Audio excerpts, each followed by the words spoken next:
خالد بھائی آپ کا جو مجھے سب سے اچھی جو بات لگتی ہے کہ آپ نے بچوں کے لیے کافی شوز پروڈیوس کیے پاکستان ٹیلی ویژن. بچے کتنے پروڈیوس کیے؟ جو میرے نمبر کے ساتھ ہیں وہ 2 ہیں. اچھا نمبر کے ساتھ کیا مطلب؟ شناختی کارڈ نمبر کے ساتھ وہ رجسٹرڈ 2 ہیں. باقی وہ تو اللہ جانے, ہمیں نہیں معلوم.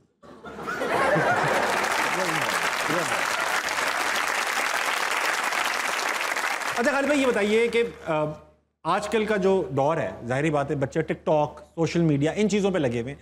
بچوں کے شو پروڈیوس ہوتے تھے ایک زمانے میں. آپ کو لگتا ہے کہ اب بچوں کا شو پروڈیوس کرنا ہی بیکار کام ہے, یا اب سب سے زیادہ ضرورت ہے کہ ان کا شو پروڈیوس کیا جائے؟ بالکل بیکار نہیں ہے, بہت جسے کہتے ہیں نا کہ نیڈ آف دی آور ہے. ٹھیک ہے, کیونکہ دیکھیں یہ جو آپ کی جو یہ موبائلز ہیں اور ٹیبلٹس ہیں, یہ چھوٹے بچوں کے پاس نہیں جانے چاہیے.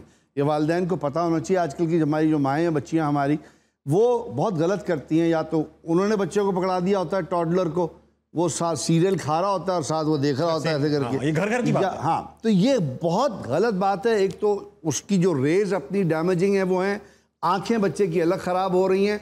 ہمارا وہ زمانہ تھا کہ ہم جب بڑے ہو رہے تھے, پاکستان ٹیلی ویژن کا زمانہ تھا, تو اس میں سب سے پہلے جو میں نے بچوں کا پروگرام دیکھا تھا وہ تھا مصلح الدین صاحب اور ناہید نیازی کرتے تھے گانے کا.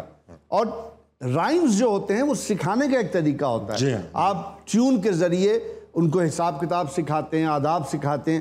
تو وہ چونکہ اس وقت بنگلہ دیش پاکستان تھا, اس پروگرام کا نام تھا نرتر تالے تالے. واہ, ٹھیک ہے نا. اس کے بعد جناب وہ گئے تو سہیل رانا صاحب آئے, وہ گئے خلیل احمد صاحب آئے, وہ گئے شعیب ہاشمی آئے, وہ گئے فاروق قیصر آئے. وہاں سے کچھ تھوڑا بہت ہم نے بھی پکڑ لیا کہ چلو یار یہ چلنا. کیونکہ دیکھیں بچے میرے چاہے 2 ہوں, پاکستان میں بدستور ہو رہے ہیں. ہاں یہ, اور ہر کسی نے الف ب تو پڑھنی ہے اور ABCD پڑھنی ہے اور گنتی پڑھنی ہے. اس کی ضرورت کبھی ختم نہیں ہو سکتی. ایسا ہے کہ خالد بھائی آپ کے والد صاحب فوجی, آپ کی والدہ فوجی, آپ اتنا غیر فوجی کیوں نکلے پھر؟ میں غیر فوجی نہیں تھا, میں بھی کیڈٹ کالج گیا تھا. اچھا ماشاءاللہ. میرے والد برٹش آرمی میں تھے. واہ. اور چونکہ اس زمانے میں دوسری جنگ عظیم چل رہی تھی, تو یہاں سے ہندوستانیوں نے بھی جوائن کرنا شروع کر دیا. لگان کی ٹیم میں تو نہیں تھے ابو؟ نہیں, وہ انجینئر تھے. وہ he was in fact a very celebrated engineer. ان کی پوسٹنگ کچھ عرصے یہاں ہوئی ڈیورنگ دا وار. سیالکوٹ کی طرف آئے وہ لوگ, یہاں کچھ فیکٹریز بننی تھی. ٹھیک ہے. وہاں ہماری والدہ جو تھی وہ سارجنٹ میجر تھیں, وہ ہیڈ کر رہی تھی جو پیراشوٹ کی فیکٹری تھی. جہاں سولجرز کے پیراشوٹ بندے تھے. بس وہاں یہ 2 دوست تھے. میرے خالو گردیال سنگھ کھارا تھے وہ, لیکن انہوں نے چونکہ شادی کرنی تھی میری خالہ سے, تو وہ GS کھارا ہی رہے, لیکن گردیال سنگھ کو انہوں نے غلام سرور کھارا کر دیا. بہت اعلیٰ. GS ہی رہا. GS ہی رہا. انہوں نے کہا GF اور GS کبھی چینج نہیں. اچھا. تو ابا بھی ہمارے ہوں, دونوں دوستوں نے 2 بہنوں سے شادی کر لی. واہ. یہ کہانی ہوئی. اور وہ ابی نے پھر, میں گیا تھا, میری والدہ کو بڑا شوق تھا کہ ایک بیٹا تو جائے. ہم ماشاءاللہ 6 بہن بھائی. ایک تو بنتا تھا.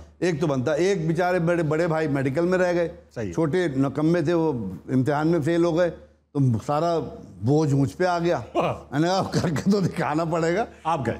تو میں گیا, ISS بھی میں نے پاس کر لیا, سب ہو گیا, بڑے میڈیکل چیک, یہ وہ گہرائیوں میں نہیں جاؤں. سب. پھر یہ کہ وہ نیول کیڈٹ کی اسکیم شروع ہوئی تھی, N کیڈٹ. والدہ کا میرا خیال تھا کہ اس زمانے میں نیوی صرف کراچی تک محدود ہوتی تھی.